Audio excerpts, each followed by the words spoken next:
My name is Tim Terry. I'm a consultant neurologist, and I'm going to talk to you about resilience and burnout in UK neurologists. Resilience is a difficult term to define and therefore measure, but we do use psychometric evaluations for this process. Resilience is a character trait.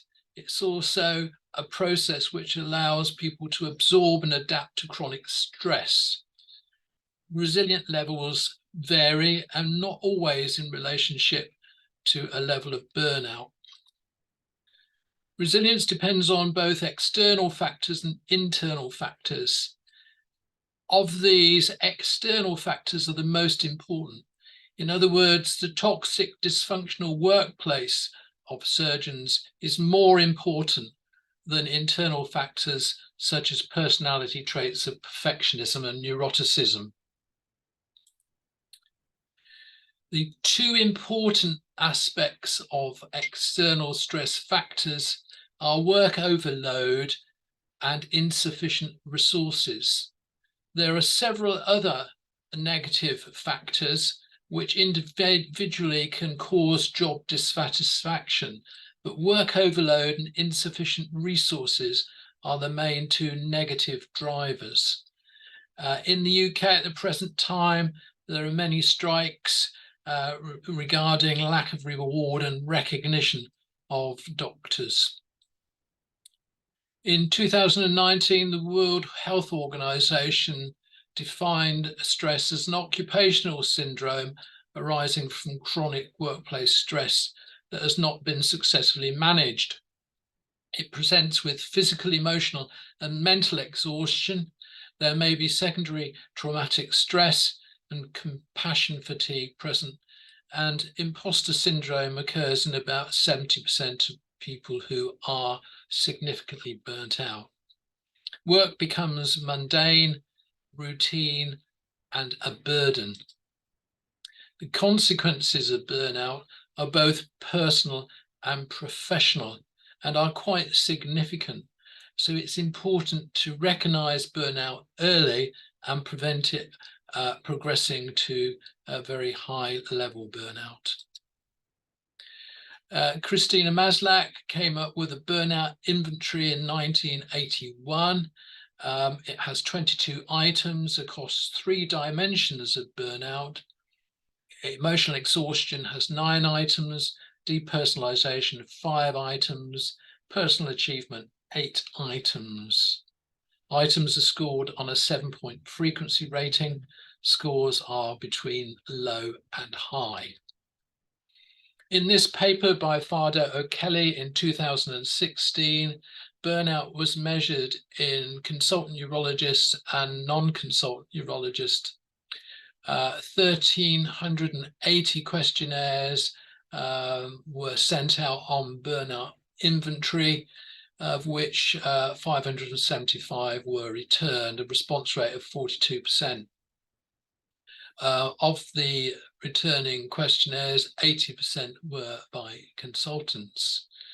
The overall, the mean emotional exhaustion score was 23.5, which is a moderate burnout level. The mean depersonalization score was 8.2, which is also a moderate burnout level. When the data was analyzed for consultants with high burnout levels, the overall percentage was 52%. So over half the workforce had high burnout scores. The analysis also showed that of those who were burnt out, 15% were taking non-prescriptive medication or alcohol, 8% sought professional health, 6% required annual leave, 60% would have had counselling if provided, and 80% felt burnout assessment should be available. Burnout was highest in consultants under the age of 44.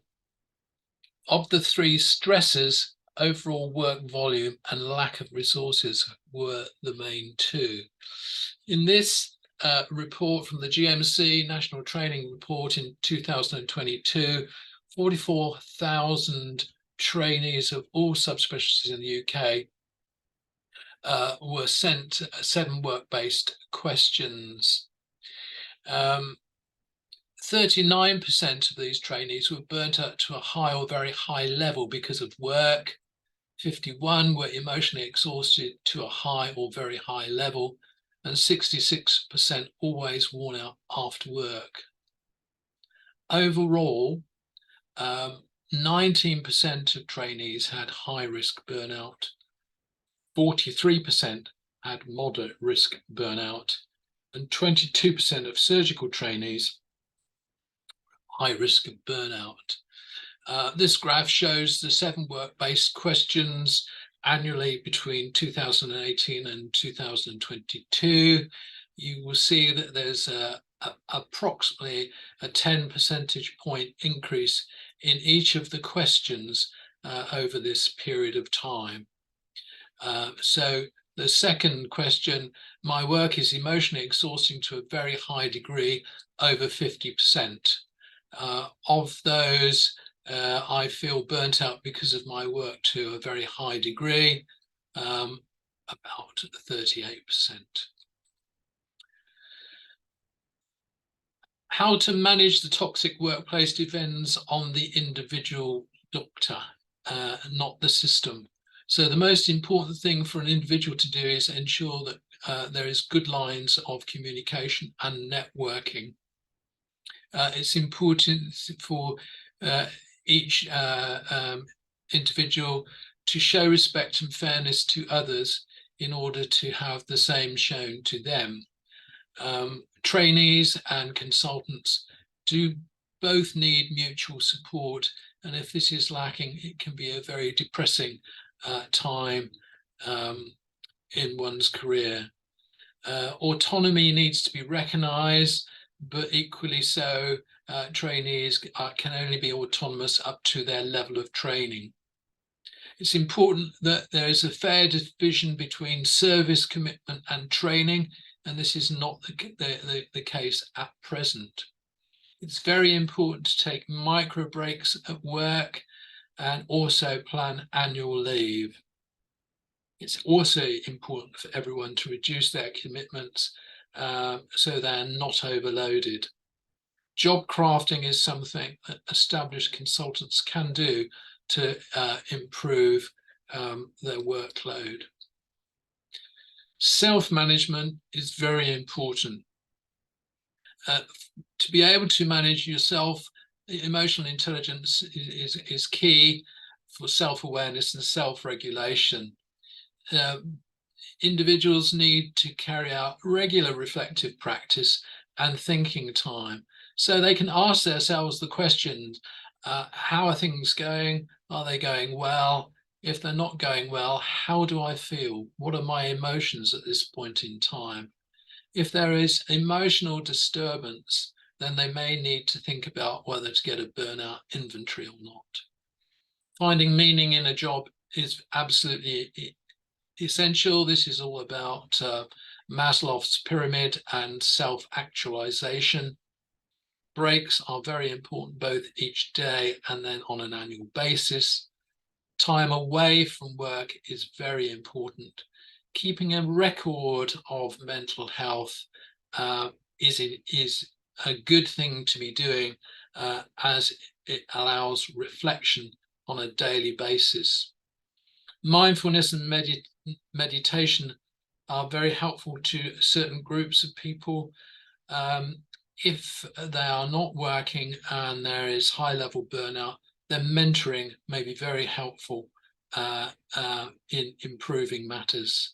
There's a whole potpourri of wellness activities, and these are fine when people are happy and not burnout, but there's no evidence that they actually make any difference once burnout has happened.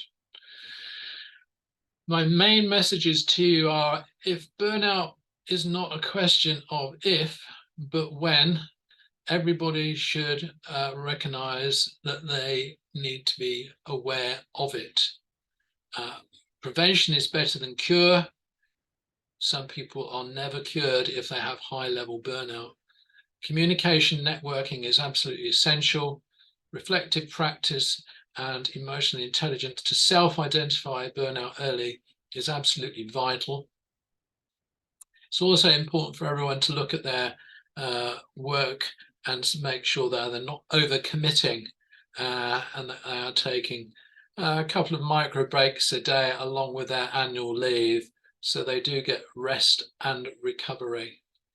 Connections with family, friends and colleagues, mentor, GP, occupational health, if indicated, are very important. Pause. Stop the share.